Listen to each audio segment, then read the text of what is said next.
Welcome to Quit to Win, the show where we explore the moments people have to let go of destructive pattern, limiting identity, and the internal battle in order to rebuild their life with purpose and clarity.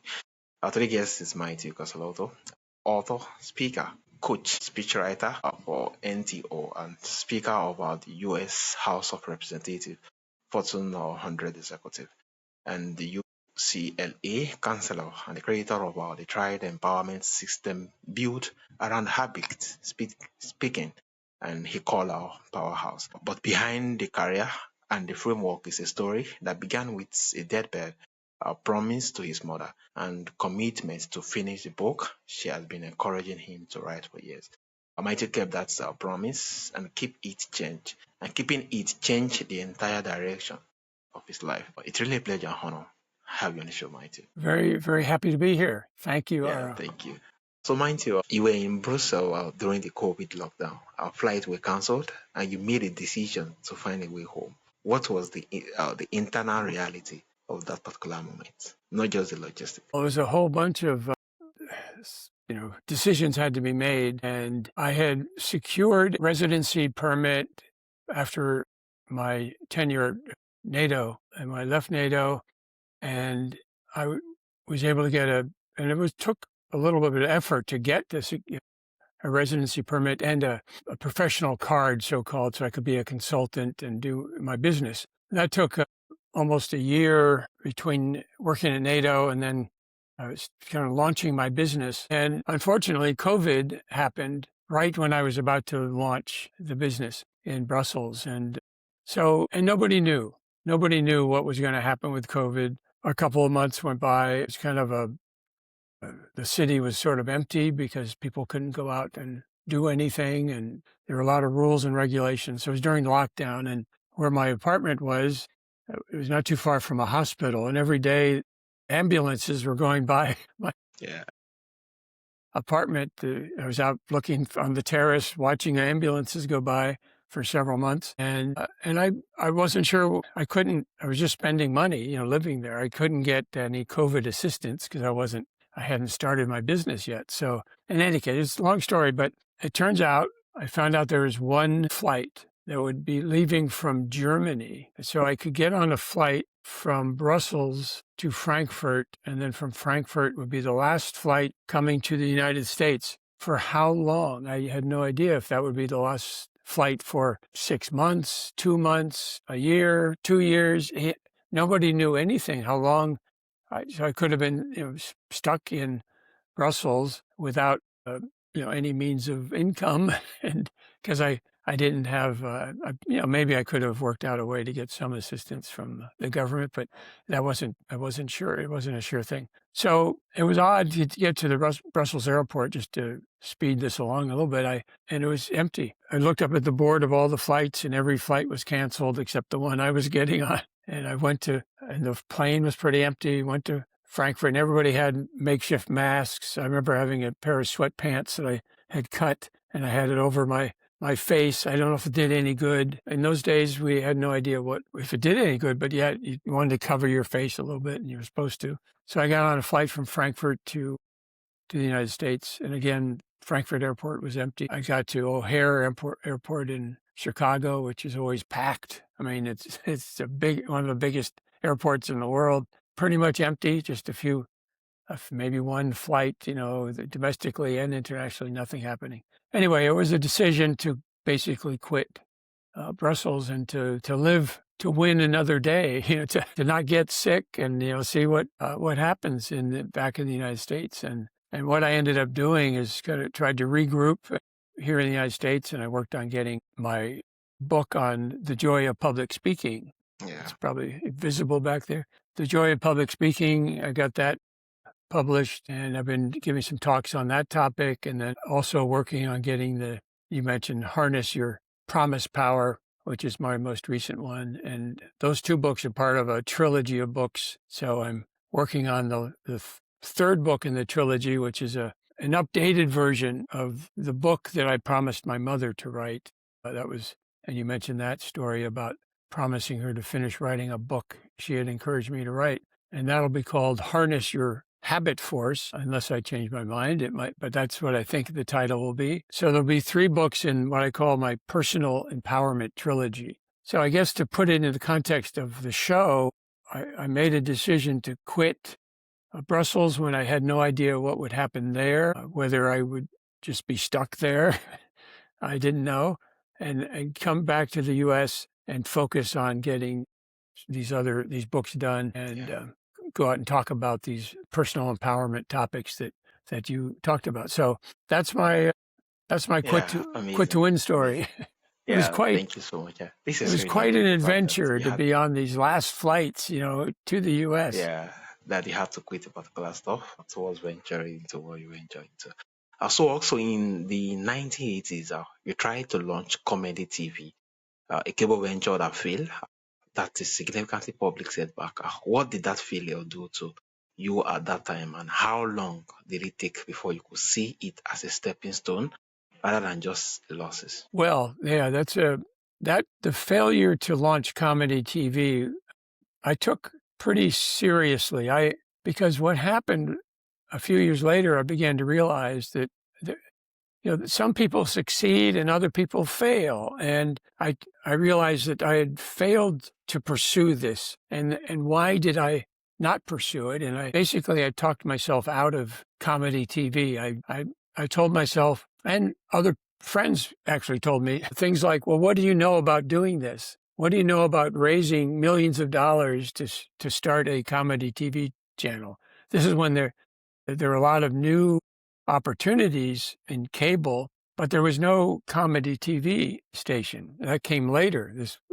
We have now Comedy Central, and that started not long after, several years after I came up with this idea of comedy TV. And we had a lot of serious ideas. I had a friend brainstorming with me.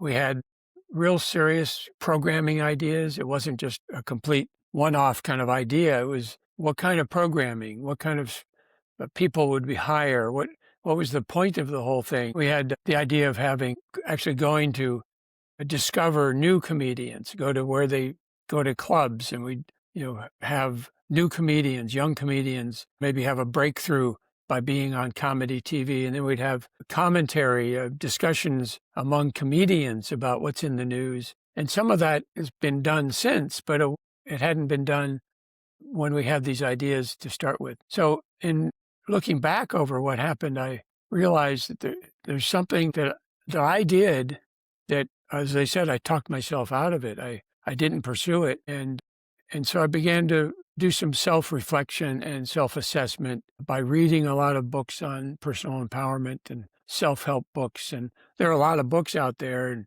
Tony Robbins is a big name and he was popular at the time, still is, with a book, I think it was called Awaken the Giant Within, and some of these ways to think differently. Wayne Dyer and Jack Canfield had some books. And this one book called The 7 Habits of Highly Effective People had an impact on me. So there's a lot of books and reflection. I think in the case of, I didn't really quit comedy TV as I let this idea go. And, I had a busy life at the time, and, in some ways I could justify, well, I can't take that on too.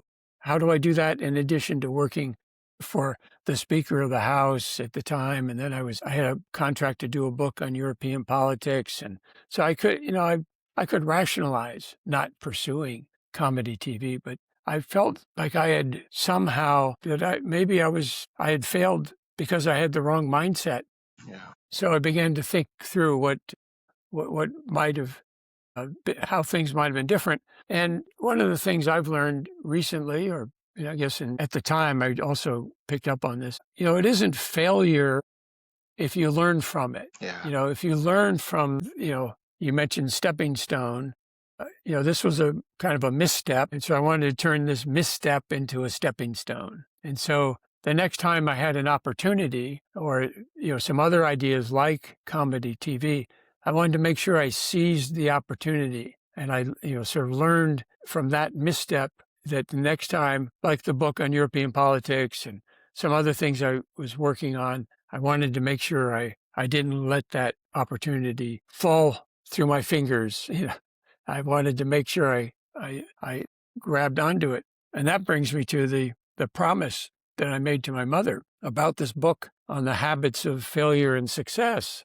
As it turned out, that was the idea, because I had read, as I mentioned, the 7 habits of highly Yeah. effective Highly people. And I thought, my mind works sometimes as I thought about the opposite. Well, if there are 7 habits of highly effective people, I wonder if there are 7 habits of highly ineffective people, people who aren't succeeding and maybe are holding themselves back, like I did with comedy TV. Their thought processes weren't winning them, in the marketplace. They weren't winning. So my thought was, I think people could probably use some insight into what habits hold people back. It's great to always talk about the success habits, but what might be holding you back? What habits of thought might be preventing you from adopting the success habits? So I was thinking, well, if there are 7 habits that hold you back, what would I call them? And I thought, well, maybe they'd be failure habits. And it turns out that failure has 7 letters. So the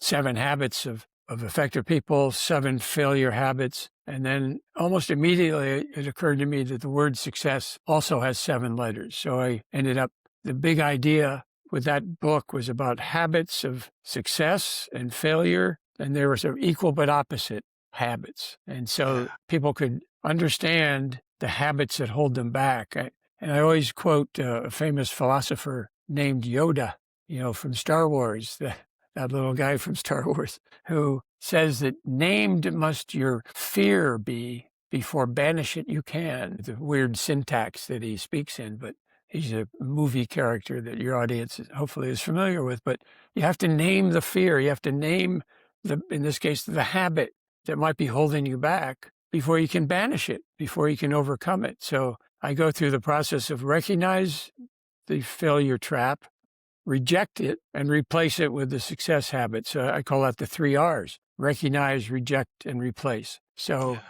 that's the process of making sure that you learn from failure. You look at what happened. If you didn't succeed, if you failed or you fell short, you have to go through this process of self-awareness, which requires some meditation and soul searching and reading and studying and realizing how your mind works, and then doing kind of the opposite if it's a way of that you're holding yourself back. So that was Yeah. that Amazing. process. Amazing.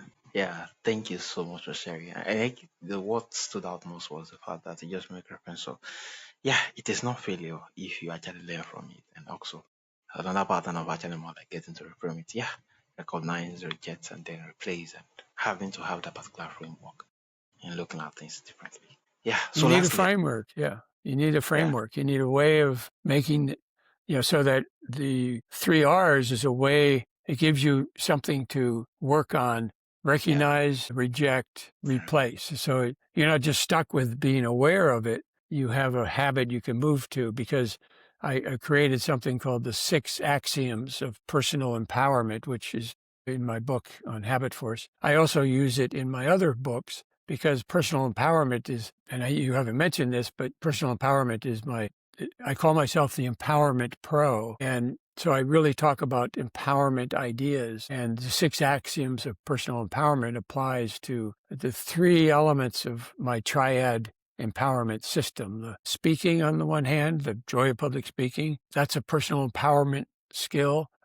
The promises are very powerful. You should turn a goal into a promise, and that's a personal empowerment skill and a tool. And then habit force, that's all about habits. So if you can do those things, make sure you empower yourself. That's one of the Yeah. success habits. Make sure Yeah. you empower yourself, because you have the ability to do that. So you can make a promise. You can do that. You can tap into that power. And I Yeah. don't know if people can see my harness. I've got it right here. Harness your promise power. You can do that and empower yourself by making a promise to someone you care about, or a deity or God, if you believe in God, or make a promise to yourself. And there are ways to really strengthen and empower yourself by doing that. So Yeah. Yeah. that's what Thank I'm you all so much. about. Yeah. So lastly, your core belief is that success is an inside job.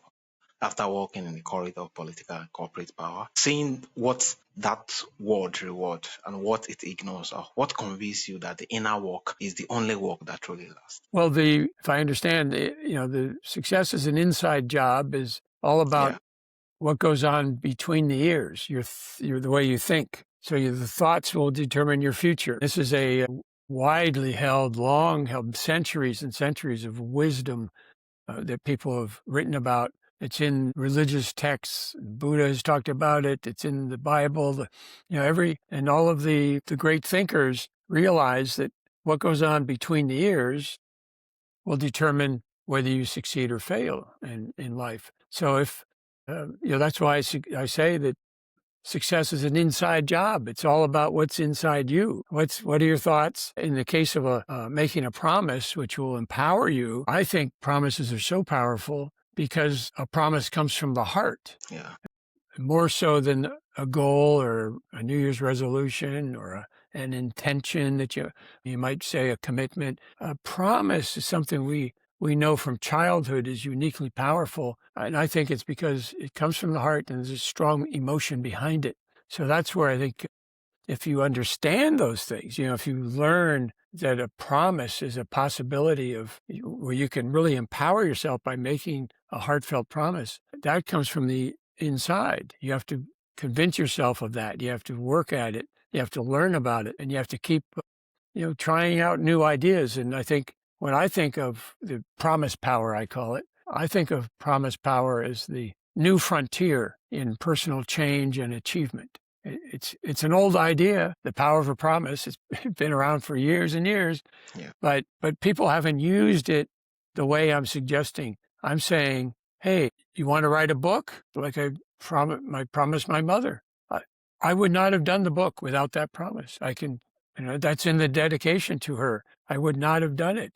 I would have thought of some excuses. So you really have to succeed in doing things that you state that you want to do. You really have to make sure you cut off all of the excuses. You have to make sure because in fact, that's one of the failure traps that I talk about, the 7 letters in the word failure. The first one, it just happens to be really, they're not in order of importance, but I got to say that first one is probably the most important. If you're stuck in, and it stands for finger pointing, that F in failure, finger pointing, blaming, playing the blame game, making excuses, not taking responsibility. So the opposite of finger pointing is you got to recognize it, reject it, replace it with shoulder responsibility, a trap that's holding you back. If you have a habit, and these are habitual patterns, you might make an excuse one day playing tennis, the sun was in your eyes. That's fine. It just happens once, I couldn't see the ball. But if you always do that, if you have a pattern of making excuses, finger pointing, someone else, a lot of people have standard excuses. Errol, you know this. People will yeah, say, well, my parents didn't raise me right. My parents never taught me. You blame your parents for the rest of your life. Well, at some point, you got to stop blaming circumstances and other people. You got to take responsibility, shoulder responsibilities.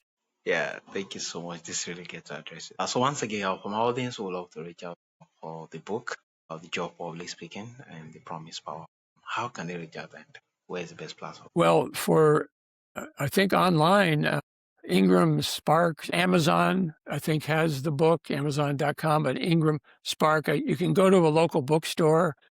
In Nigeria, probably have bookstores. You can ask them to order it. I think the bookstore would order it for you. But you can go online and try to find the joy of public speaking and harness your promise power. You can also go to my website and maybe find more information there. My website is just my name, MatthewCossolotto.com. And I have an email address for those who have made a promise that changed their life. Like I talk about the promise to my mother. I'm always collecting promise stories. So I have an email address, my name, MatthEW, Matthew Promise Power, all one word, @gmail.com. You could send me a promise story. Just give me some of the ideas that, you made a promise to your grandmother that you would Yeah, take care of your little your sibling, and so you made a promise that changed your life. Yeah.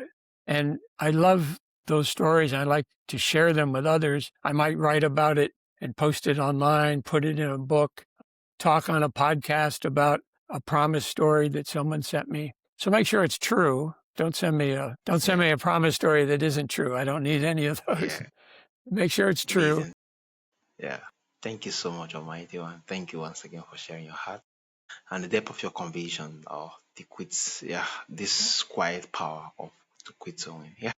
Once again, it's really a pleasure having you on the show. And from our audience, remember that success is an inside job and it begins with a promise you are finally ready to keep. Yeah, once again, it's a pleasure and honor having you on the show, mate. It was a lot of fun. I appreciate it, Aro. Yeah. Thank you.